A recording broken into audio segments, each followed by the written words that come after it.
నెల్లూరు నగరంలోని స్థానిక ఇందిరాభవన్ నందు నెల్లూరు జిల్లా కాంగ్రెస్ పార్టీ ఉపాధ్యక్షుడు పిసిసి మెంబర్ తలారి బాలసుధాకర్ ఆధ్వర్యంలో దివంగత మాజీ ముఖ్యమంత్రి నేదురుమల్లి జనార్దన్ రెడ్డి 12వ వర్ధంతి సందర్భంగా చిత్రపటానికి పూలమాలలు వేసి నివాళులు అర్పించారు.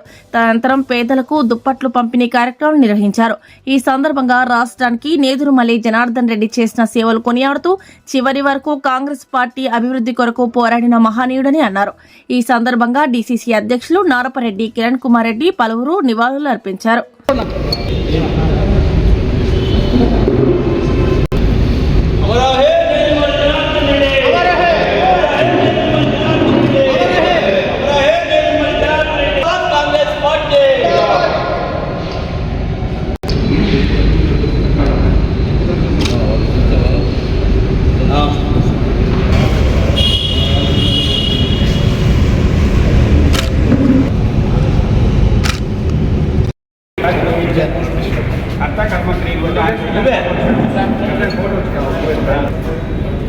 నా దగ్గర నాకు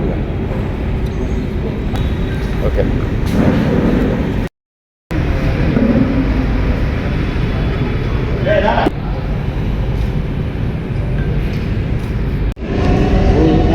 ఉమ్మడి రాష్ట్ర మాజీ ముఖ్యమంత్రి వర్యులు డాక్టర్ నేదురుమల్లి జనార్దన్ రెడ్డి 12వ వర్ధంతి సందర్భంగా నెల్లూరు జిల్లా కాంగ్రెస్ పార్టీ ఆధ్వర్యంలో ఈరోజు ఆ మహానేతకు నివాళులర్పించడం జరిగింది. కాంగ్రెస్ పార్టీ తరఫున ఈరోజు నిజంగా గొప్ప విషయం ఏంటంటే జనార్దన్ రెడ్డి అంటే కాంగ్రెస్ అంటే జనార్దన్ రెడ్డి అంబాసిడర్ లాగా ఈ దేశంలో అనేక చట్టసభల్లో 4 చట్టసభల్లో ఏకైక వ్యక్తి నేదురుమల్లి జనార్దన్ రెడ్డి.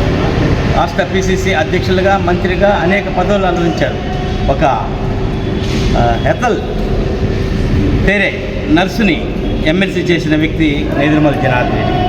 ఒక వెల్డర్ని ఎంపీ చేసిన వ్యక్తి నేదురుమల్లి జనార్దన్ రెడ్డి.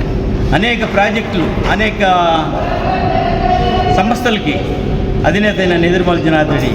పేద బడుగు బలహీన వర్గాలకి నాయకుడు జనార్దన్ రెడ్డి. ఆయన చేసిన కాంగ్రెస్ పార్టీకి ఈరోజు ఇక్కడ నిలబడి మాట్లాడుతుంటే ఆ రోజు నేదురుమల్లి జనార్దన్ రెడ్డి ఈ యొక్క ఇందిరాభవన్ 87లో ప్రధానమంత్రి రాజీవ్ గాంధీ గారిని తీసుకొచ్చి ఏఐసిసి అధ్యక్షులు ప్రధానమంత్రి నేదురుమల్లి జనార్దన్ రెడ్డి ఈ ఇనాగ్రేషన్కి తీసుకున్న వ్యక్తి ఎవరంటే నేదురుమల్లి జనార్దన్ రెడ్డి. అలాంటి వ్యక్తి మాకు లేకపోవడం చాలా దురదృష్టకరం. కాంగ్రెస్ పార్టీ రాబోయే రోజుల్లో రాహుల్ గాంధీ ప్రధానమంత్రి అవుతాడని దేశ ప్రజలు శాసిస్తున్నారు. త్వరలో ఎలక్షన్లలో రాహుల్ గాంధీ ప్రధానమంత్రి అవుతారని ఘనంగా ఈ జనార్దన్ రెడ్డికి నివాళులు అర్పించడం జరిగింది. జై కాంగ్రెస్, జై కాంగ్రెస్.